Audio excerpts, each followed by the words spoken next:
नमस्कार साथियों, मैं हूं अनुराग पांडे और आप देख रहे हैं सच बिहार न्यूज़ 18। आज हम लोग आए हैं बालू बंदोबस्ती रद्द करो विशाल मानव महासभा में हम लोग आए हुए हैं। यहाँ लोग हैं, यहाँ पे किसान लोग रैली बना करके रखे हैं। यहाँ पे संबोधन चल रहा है कि बालू रद्द करने में, और जो लोग के ऊपर झूठा FIR दर्ज कर करके जेल भेजा गया है, जैसे कि मैं नाम बता दूं आप लोगों को, भवानी सिंह हैं, एक बिगन पासवान है और 3-4 लोगों को अरेस्ट करके झूठा केस में फंसा करके उन्हें जेल भेज दिया गया। उसके विरोध में जो जन सैलाब आप लोग देख रहे हैं, उसी के विरोध में आज यहाँ पे बैठी हुई है। और यहाँ पे बालू जो लगातार उठाया जा रहा है, खनन किया जा रहा है बालू का, उसी के विरोध में यहाँ पर जितने लोग आए हुए हैं। और लगातार इन लोगों का कहना, इन लोग का मांग है कि बालू जो खनन किया जा रहा है उसे बंद किया जाना चाहिए, और जो लोगों को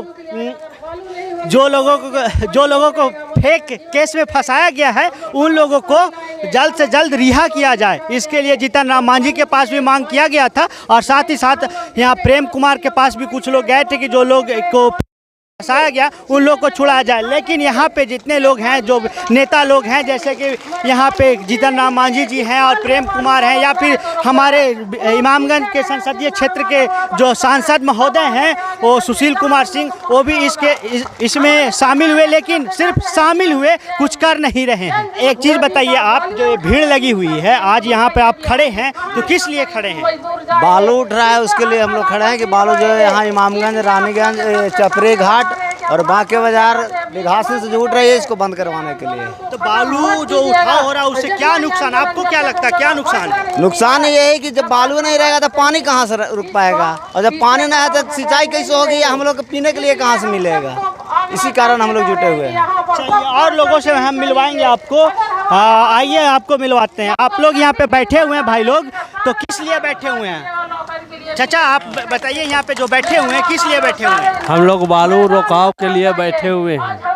यहाँ पर जो है कि बालू का जो बंदोबस्ती हुआ है, हमारे नदी में बालू की गहराई बहुत कम है, और ये पहाड़ी क्षेत्र में पानी के भी कम आमदनी है, और उस पर भी ठेकेदार ने बालू उठाना शुरू कर दिया है और गलत ढंग से ठीका हो गया।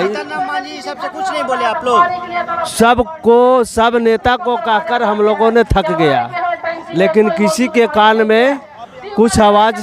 कुल मिला के कहना इन लोगों का भी कि सभी नेताओं के पास गए, आवेदन दिया, लेकिन कोई भी नेता यहाँ पे इनकी बात सुनने के लिए तैयार नहीं हुआ। तो अंत में आकर के इन्होंने धरना प्रदर्शन शुरू किया, और 1 महीना लगातार धरना प्रदर्शन करने के बाद आज यहाँ पे रैली प्रदर्शन किया जा रहा है। यहाँ पे जो किसान के प्रमुख लोग हैं, जो बुद्धिजीवी लोग हैं, वो यहाँ पे भाषण दे रहे हैं और यहाँ के किसानों का आह्वान कर रहे हैं कि धरना करते रहिए, और जब तक बालू उठाव बंद नहीं होता तब तक धरना करते रहिए। यहाँ के जो मंच पे विराजमान हैं उनसे बात करेंगे और पूछेंगे कि आखिर किस लिए ये विशाल मानव महासभा किया जा रहा है। तो अपना नाम बताइएगा। मेरा नाम शिवनंदन सिंह विक्रम है। तो यहाँ पे जो महासभा किया जा रहा है, मानव महासभा, इस किस लिए किया जा रहा है? इसलिए किया जा रहा है कि मोरहर नदी जो है पहाड़ी और बरसाती नदी है, और यह पहाड़ी बरसाती नदी में इसका बालू बहुत कम है, और खनन अधिनियम के विरुद्ध, नियमावली के विरुद्ध यहाँ टेंडर सरकार द्वारा कर दी गई है। यह जैसे गंगा नहीं है, मोरहर नहीं है, ब्रह्मपुत्र नहीं है, और कोसी गंडक नहीं है, कमला बलान नहीं है कि जो हिमालय से चलकर बंगाल की खाड़ी में जाती है। मेरा एक सीधा सा सवाल है कि हमारे इमामगंज विधानसभा क्षेत्र के विधायक, पूर्व मुख्यमंत्री श्री जीतन राम मांझी के पास आप लोग गए थे, या फिर हमारे सांसद महोदय सुशील कुमार सिंह हैं, उनके पास आप लोग गए थे, या फिर सीधा यहाँ पे मंच बना करके आप लोगों ने जनता को आह्वान कर रहे हैं कि बालू बंद होना चाहिए? हम लोग किसी MLA के पास नहीं गए हैं, न किसी MP के पास गए हैं। सीधा मुख्यमंत्री से हमारा जो है संपर्क है, और उनसे सारी बात को बता दिया है। और MP MLA के पास हम लोग। मुख्यमंत्री जी क्या बोले आपको, क्या आश्वासन दिए? मुख्यमंत्री जी से बात हुई है, अभी वो विचारणीय विषय है, और उनको रद्द करने का मजबूर हम लोग करेंगे।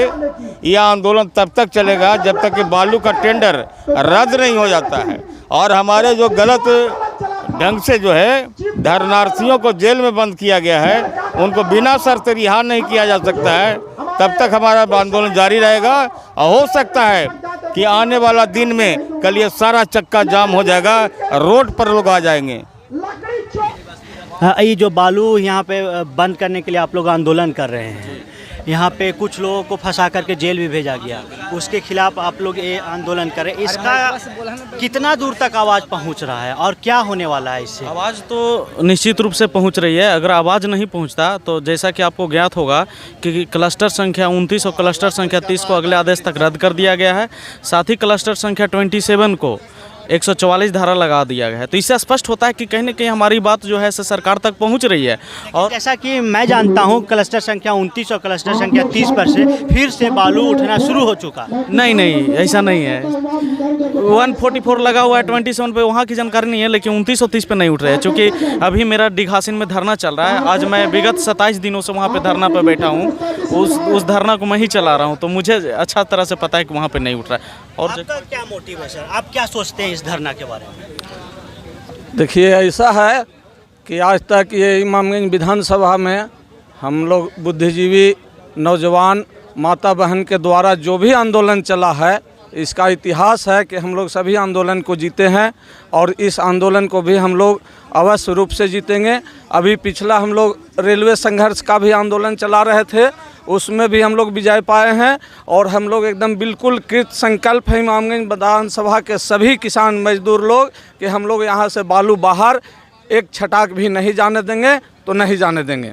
आपको मैंने शुरू से देखा है सर, इमामगंज विधानसभा क्षेत्र जब से ये आंदोलन शुरू हुआ तब से आप इस चीज़ को बहुत अच्छे से जान रहे होंगे। तो इस चीज़ को आप अपने संक्षेप में जितना कम हो सकता है उतने कम शब्दों में जनता को समझा सकते हैं क्या कि आखिर बालू उठने से फ़ायदा क्या है और बालू नहीं उठने से क्या घाटा होगा? मैं सबसे पहले आपके चैनल को धन्यवाद देना चाहता हूं। हम लोग लगातार आंदोलन जारी रख रहे हैं और हम लोग के आंदोलन का मुख्य कारण है कि बालू उठने से जो समस्या है जनता के लिए, जनता लगातार अगर बालू उठता है तो पानी की कमी होगी और अगर पानी की कमी होगी तो हम नहीं रहेंगे, जीव जंतु नहीं रहेगा। अगर कोई रहेगा ही नहीं, हम रहेंगे नहीं, तो फिर आगे क्या होगा? जीतन राम मांझी जी यहाँ के जो विधायक हैं या पूर्व मुख्यमंत्री हैं, जब उनके पास भवानी सिंह स्टार्टिंग में ही गए थे, जब इस आंदोलन का शुरुआत हो रहा था, तो उन्होंने कहा था कि आप राजनीति कर रहे हैं। तो इस मुद्दे के बाद वो फिर से समर्थन में आए। तो इसको दिखावा नहीं कहा जाए तो क्या कहा जाए? देखिए, मैंने उनसे भी कहा था, उनके पुत्र से भी कहा था कि जो जनता की बात करेगा वही जनता पर राज करेगा। जनता इस समय बालू बंदोबस्ती के विरोध में है। जनता इस समय बालू उठने नहीं देना चाहती और 2 सूत्री मांग जनता ने रखा था कि बालू बंदोबस्ती को बंद किया जाए और जो हमारे किसान जिन्होंने बालू उठाव को रोकने के लिए प्रयासरत थे, उनको गलत षड्यंत्र के तहत, झूठा षड्यंत्र के तहत मुकदमा करके जेल में जो डाल दिया गया है, इसके खिलाफ ये आंदोलन है। और जब तक वे 2 सूत्री मांग पूर्ण नहीं हो जाती, हम लोग तरह तरह से, हम लोग तमाम जनता इमामगंज विधानसभा के लोग इसी तरह विशाल महासभा, धरना और सब तरह से हो सकता हम लोग पैदल राजभवन मार्च भी करें। इस तरह से आंदोलन हम लोग जारी रखेंगे। आप लोग देख रहे थे यहाँ पे कि विशाल मानव महासभा का आयोजन किया गया है। यहाँ पे सैकड़ों हजारों लोग आए हुए हैं। आप लोग, मैं कैमरामैन से चाहेंगे दिखाने के लिए, यहाँ पे विरोध में आए हुए हैं। जो लोग यहाँ पे बालू उठाया जा रहा है उसके खिलाफ, और साथ ही साथ यहाँ पे जो लोग हैं जो फेक केस में फंसाया गया है उन लोगों के खिलाफ धरना प्रदर्शन किया जा रहा है।